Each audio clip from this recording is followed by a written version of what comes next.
Hi everybody. Hey, thanks so much for having me here tonight. Before I get started, I want to tell you the funniest thing happened to me today. You know when you have one of those days where not one but two things that never ever happens to you? I'm walking down the street, I look up, and I see Haley's Comet. I get back to the office, and I'm accurately quoted in a Ralph Hallow article. It's one of those days. But you know, everybody's wondering about my leg. It's the first thing they ask. Kellyanne, what happened to your leg? I'm like, well, everybody heard I was going to be in this comedy show, and they're like, break a leg. So I did. And you think blondes are dumb.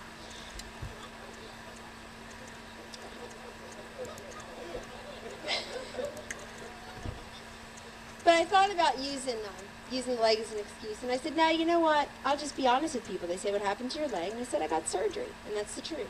They assume what's wrong. Especially here in D.C. At home in New Jersey where I got the surgery, people ask you and they listen and they intently hear. It's like, no, what really happened? Did you kick Susan Estridge? What really happened?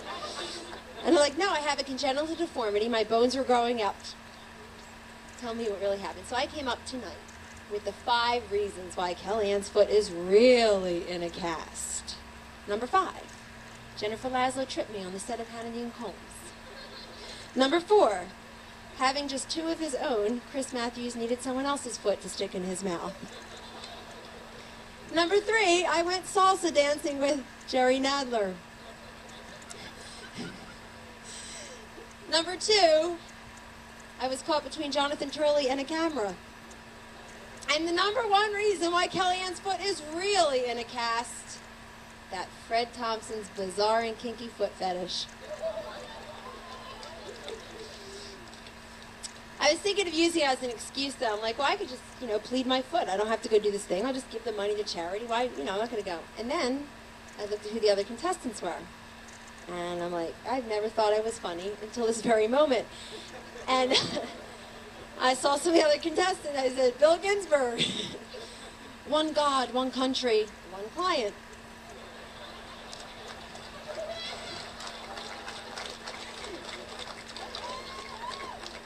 Bill Thomas, A Capital Style. One God, one country, 3 readers. And I was on the cover. So my mom, my grandma, my aunt. Norm Ornstein. I look at that name. I'm like, well, how could someone named Norm Ornstein be funny? Norm Ornstein. When he's a baby. Coochie coo, Norm Ornstein. And I said, Norm Ornstein, who is that? I know I've heard that name, but it doesn't sound like someone who's funny. It sounds like someone who would be like, I don't know, like a policy wonk, like a resident scholar at AEI or something. Oh, sorry, Norm. I'm what they call a pundit. And a pundit is this new term this past year. And a pundit, what's the definition of a pundit? A lightweight. But the real definition of a pundit is someone who goes on TV constantly and just says the same thing over and over and over and over again, but never wears the same outfit twice. Okay, some pundit trivia, some pundit jokes for you. How many pundits can you fit in a shower? I don't know either. They keep slipping down the drain. What do you call 6 pundits in a row? A wind tunnel. What's this? A pundit with rice in her throat. What's the one difference between a pundit and Ally McBeal? Ally McBeal's on a major network. I'm not just a pundit, though, and I'm hardly a pundit, but I am a pollster. I run this place called the Polling Company right down the street, a block away. Yay. And the people whose salaries I pay volunteered to come tonight, I'm sure. Yeah. All of them. New survey's out. It's not ours, but I wish it were, because the new survey says that 70% of men think about sex all of the time. The other 30% are lying.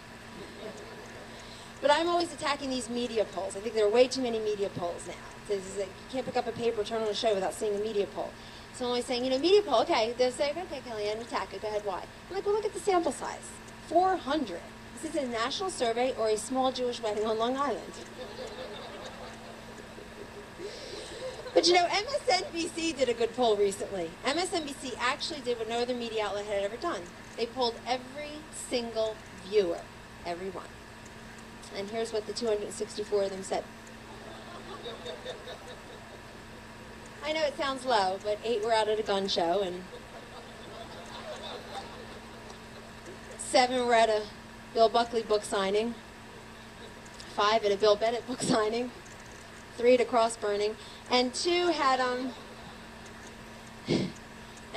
switched the channel to go over to Fox News Channel.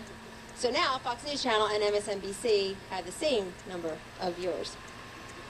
I'm also a lawyer. Oh, by the way, I think that nobody's watching these cable shows. I know I'm on them all the time. Not even all the people who stop me in airports and say, please tell Chris Matthews this. But I don't think anybody's really watching them. I actually think that the ratings are much lower than we all believe, and we're probably all watching. They're probably all taping them tonight. But I think if Larry King would just have all his ex-wives watch his show, his ratings would triple. That's how few people are watching this. I'm also a lawyer. Very few people know that. I don't like to admit it. Don't like to slander myself. I'm a lawyer. I went to GW Law School right down, taught there for 4 years as an adjunct after I graduated. And I liked being a lawyer. I loved sitting for the bar. I haven't had that much fun since I went on a date in Washington. And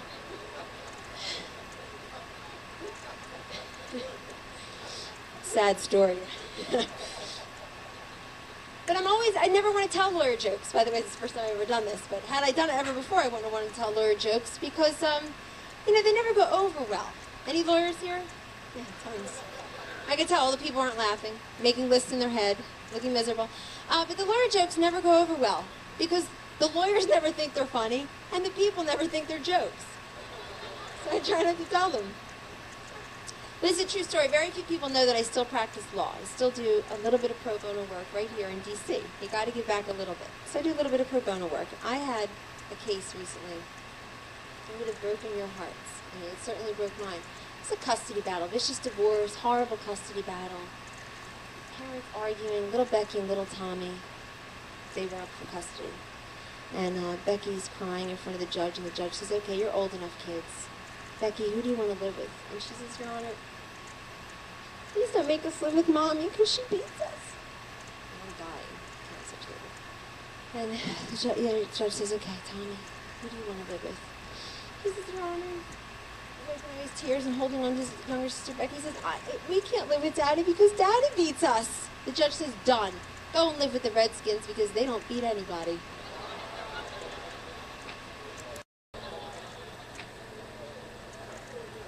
Okay, you could say it about the Eagles, my team, but we're in Washington. Of course, I do politics.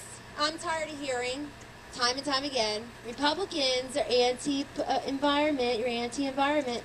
Jack Kemp has been recycling the same ideas for 20 years. That's very consistent. Year 2000, I've come up with a couple slogans for some of the candidates in 2000. Gore, 2000. Action figures sold separately.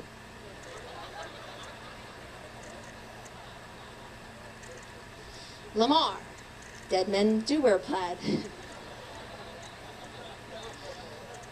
George W. Bush, because. And I love this new ticket. Brand new this weekend. Ross Perot and Jesse Ventura, they're going to run as a ticket. Because a mind and a half is a terrible thing to waste. I'm going to end with a song tonight. It should really make you laugh because I can't sing. And, much has been made of this whole pundit thing and what's going to happen to us after Bill and Monica go away. And so I just brought it up for you.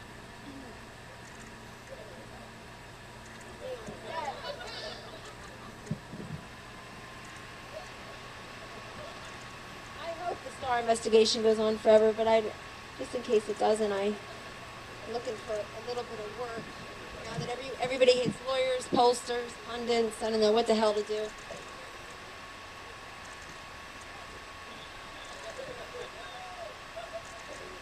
I've got the pundit blues.